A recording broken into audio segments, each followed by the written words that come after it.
Christopher C. Herring is the new Executive Director of Operation Oasis, providing therapeutic services to hundreds of service members and their families at Fort Sam Houston's Fisher House and the Mediterranean Day Spa. Mr. Herring additionally serves as the National Director of Nonprofits for Match Rate Plus, helping over 17,000 agents raise funds for our nation's nonprofits, schools, and faith communities in the We Give Back USA campaign. In the fall of 2011, Mr. Herring officially retired from active duty Air Force after serving 20 years as a field grade officer. Ladies and gentlemen, please welcome Mr. Christopher Herring.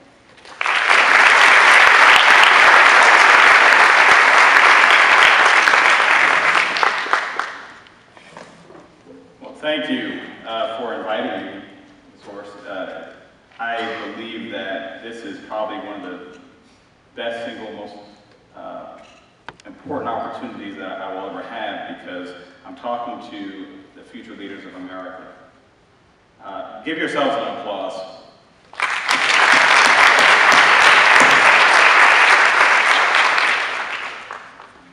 Back in 1992, I had the great fortune of being able to serve for President Ronald Reagan at the Reagan Library. And it was funny because we knew about President Reagan. He was really a supporter of the military. He was miles from Los Angeles Air Force Base where I was assigned. And there was one thing that we thought was not necessarily good, and that was that there was no military there at the Reagan Library to support the president, as he had supported us for so many years. And so we went and approached the Reagan Library and said, could we be the volunteers that will stand as your protocol and serve during award ceremonies like this? And it was a very easy decision for them. They said yes. And so I was able to work for President Reagan. I was able to shake the hands of foreign leaders, Prime Minister Reagan when he was living, Saudi Arabia, kings, celebrities like Tom Selleck, if you remember Tom Selleck, a host of people who were close in the inner circle of the Reagans, and we were just blessed to be a part of that. After that great opportunity, there was other opportunities that would come to where I would actually be appointed to work for President Clinton and his One America initiative. President George W. Bush, during his national security visits to Mount Rushmore, I was able to work with his team to put those historic speeches together. And again, it all started with President Ronald Reagan. So when this opportunity presented itself, I was like, wow, I get to speak to Ronald Reagan High School. You know, this is great stuff. My purpose tonight is to hopefully applaud the service that you have done as young people for our great nation. I have multiple hats that I wear in this city. One hat that I'm wearing now is working with the City of San Antonio Small Business Advisory. And when I work with the 77,000 plus small businesses, I always ask them, how can you give back and do more for your community? As individuals, I can see the efforts that we make to make America better.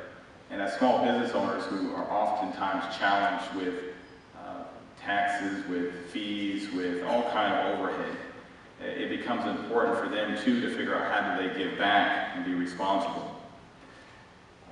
We know that as a nation we've gone through some tough times. Financially, we've gone through some hard times. And as I read President Obama's letter that you will probably receive with your awards, it talks about the essence of why he's encouraging us to be responsible as citizens. And he's figured out, just like presidents before him has figured it out, that America's volunteerism is really what defines us, but it is also how we're economically going to recover and revive what we've lost during this recession. I'm further reminded of a president, John F. Kennedy, who had always thought about our nation in a very caring way, and he said, "Ask not what your country can do for you, ask what you can do for your country." And that today is still the hallmark of what I believe is the essence of this program, to recognize you because you figured it out. You figured out that it's important to do something for others, and you figured out that it's a challenge, but it's a worthwhile challenge to go out and help support our nonprofits, schools, and faith organizations. I believe now the challenge is to figure out how we can help cultivate innovation within our nonprofits. General Colin Powell, who was a great patriot, he once said that we should applaud ourselves for being a bunch of do-gooders. Nothing wrong with being a bunch of do-gooders, people who like to do good. But he also said that we needed to be innovative in this nonprofit sector and be innovative in figuring out how can we be self-sustaining in what we do. I believe that there's some minds in this room that will be the innovators of our nonprofit communities. Oftentimes when we look at nonprofits, we think that a person has to get involved with nonprofits simply because they want to do good for others. But I believe that there's a valuable contribution from nonprofits that can help support a global economy, our United States, and our future as a nation, especially in the areas of energy, electricity, and military defense. Volunteerism truly has made America great.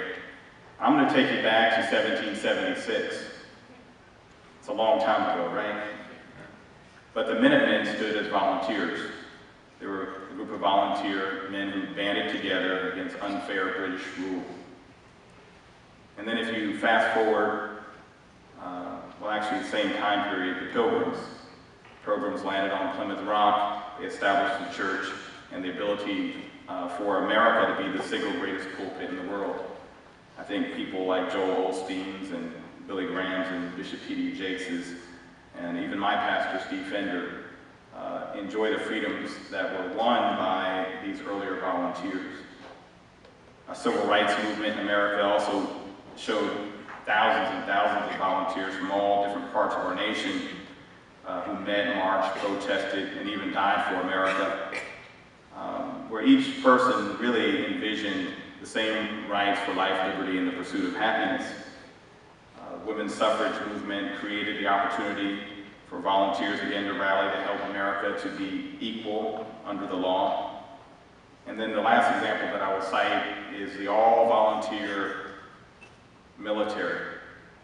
And I was very fortunate to have served for 20 years alongside the best people and the best families that I think that you would ever encounter.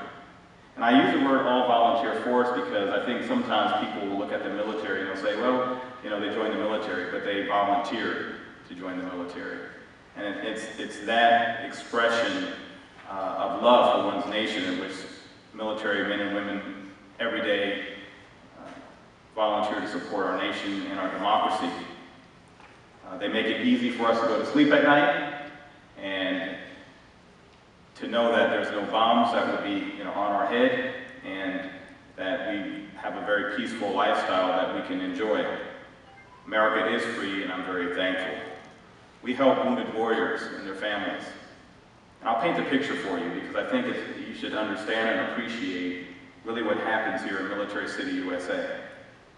A wounded warrior will be sent into this city, sometimes at 11, 12 o'clock at night, medevacs flown in, and they're going through a lot of hurt, pain, depression, you name it. And San Antonio happens to be one of two areas that will actually bring our wounded soldiers from the front lines to help them recover. And once they arrive, the families are notified, and typically the families will arrive in the midnight hour, and many of them are not accustomed to San Antonio's heat, and so they may not pack correctly.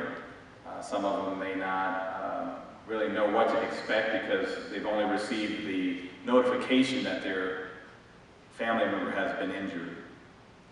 And so the helping communities, the nonprofits, the schools, and the faith organizations have really rallied to make it so that those families feel comfortable in this strange environment called San Antonio, Texas.